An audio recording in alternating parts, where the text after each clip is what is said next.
नमस्कार, मी मंगेश गोरगावकर. येत्या 24 ऑक्टोबरला दुपारी 3 वाजता सावरकर स्मारक येथे मिती क्रिएशन्स प्रस्तुत सावर रे मना ही कॉन्सर्ट ऑर्गनाईज केलेली आहे.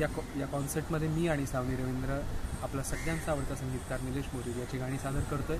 सोबतच निवेदनासाठी उत्तरा मोने आहेत. या प्रोग्रामचा उद्देश म्हणाल तर खूप युनिक आहे. प्रगती केंद्र नावाची सायन्स स्थित अपंग मुलांची स्कूल आहे आणि त्यांच्या मदतीसाठी त्यांना आमच्या या म्युझिकल शोमधून काहीतरी आर्थिक मदत करावी, त्यांना काहीतरी मदत व्हावी या उद्देशाने हा प्रोग्राम आयोजित केला आहे. या कॉन्सर्टमधून जी रक्कम तयार होते ती सर्व रक्कम प्रगती केंद्रासाठी आपण त्यांना देणार आहोत. So as an audience, as a रसिक, तुम्ही सगळ्यांनी उत्स्फूर्त प्रतिसाद द्यावा आणि या कॉन्सर्टला उपस्थित राहावा अशी मी मनापासून तुम्हाला सर्वांना रिक्वेस्ट करतो. आणि लेट्स होप तुम्ही सगळेजण 24 तारखेला 3 वाजता सावरकर स्मारक येथे याल. Thank you so much.